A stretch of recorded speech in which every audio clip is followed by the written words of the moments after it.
I had messages waiting to be played. You have 3 messages. Hey, Collard, it's me, your favorite editor. Guess what? I'm gonna give you a second chance. I need somebody to write the TV column. Pays lousy, so what's new? If you're interested, drop by the office. In fact, drop by the office anyway. We have to talk, Nico. That story of yours I spiked.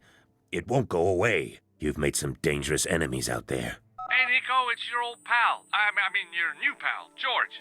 Whoa, Ireland. It's a whole different country. And I got some amazing news for you. Gem of a story, in fact. Oh, gotta go. Yeah, fella here's got a drink lined up for me.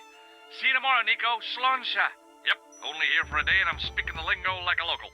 Mademoiselle Collar, this is Imelda Carchon. I wanted to thank you for being so understanding when... Come to lunch, why don't you? Tomorrow. I might have more news. There's a Monsieur Merlon coming to see me this evening. He says he knows why Pierre was murdered. In fact, he'll be here shortly. I shall let you know what he says. Goodbye, dear girl. Till tomorrow. Merlin?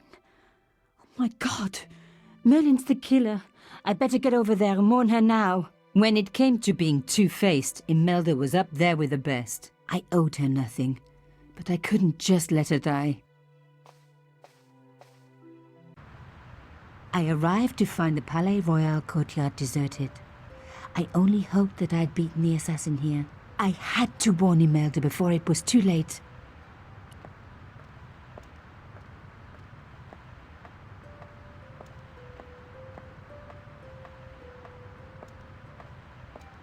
The intercom system wasn't working. Bad sign. Somebody had cut the wire.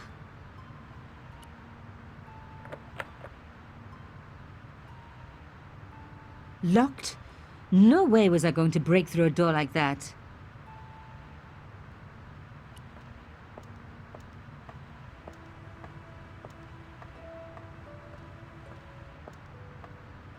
Fixed tight. Presumably to stop critics stealing it. Who else would want to?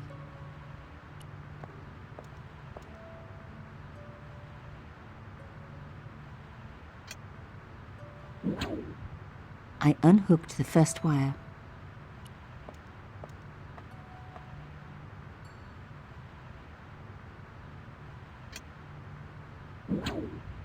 I released the second wire. Even with both wires removed, the statue remained upright.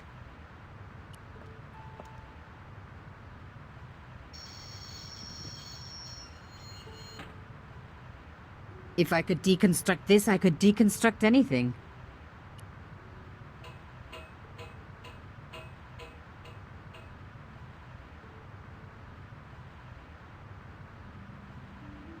The window had been repaired with industrial plastic sheeting.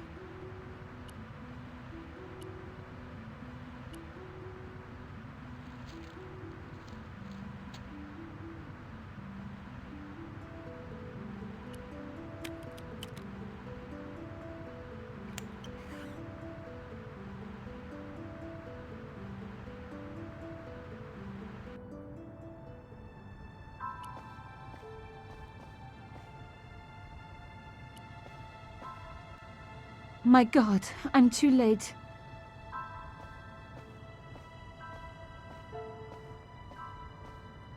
Imelda. Oh no. Nico?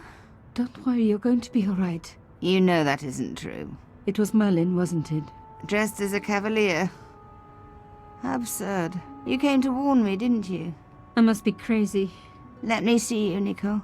All this time you were just using me. Which one is the real Imelda? You are an extraordinary girl. Thierry would have been so proud of you. You didn't know my father. So like him. Something about the eyes. I wish we'd had time to get to know each other. She was gone. She cheated me, lied to me, used me. But why? Even in death, Imelda looked the same. Beautiful, inscrutable. The Ice Queen alone in her ice palace. I opened it. Inside was a tiny gold key. I took the key. I had to leave. I knew I could never return.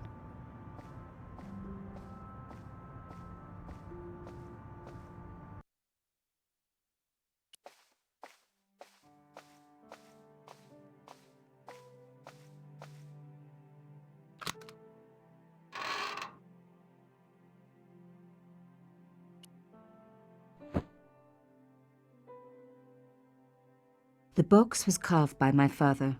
It never had a key. The elephant on the lid was a perfect match to Cochon's. I took out the key. I couldn't believe it. Imelda's key opened my father's box. I dreaded what I was going to find inside. It was a photograph of Imelda. But why here, in my father's box? I felt as if a black hole had swallowed me up. Imelda and Cochon grinning, while behind them a village was being razed to the ground, its people butchered. And there, next to them, staring out at me across the years, my own father. There was a letter. I feared there was even worse to come. Hotel St. George, Algiers, Friday. My darling Thierry, by the time you read this, you'll be safely out of Africa. You need not fear. Pierre and the organization do not know who you're really working for, or about us. Did you think I would betray you? I could not. You wanted me to leave him, but I don't have your courage. I know too much of what has been going on here. They would find me and they would kill us both. Enjoy your life in Paris, Thierry. Your life of honor, of patriotic duty. Do they give medals to spies? No, they'll just give you a phony job in an embassy somewhere. I could never share that with you. Imagine me, a diplomat's wife. So I must stay here with Pierre, the two of us bound together by what we have done to this country. Au revoir, my love. You will be in my heart until I die. Imelda. Suddenly everything made sense. My father had been working undercover for the government. He was one of the good guys after all.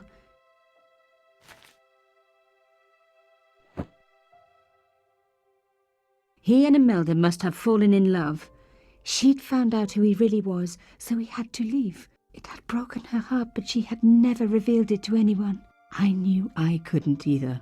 Whatever he was doing, he'd had good reason to keep it secret. I decided I would respect that and tell nobody.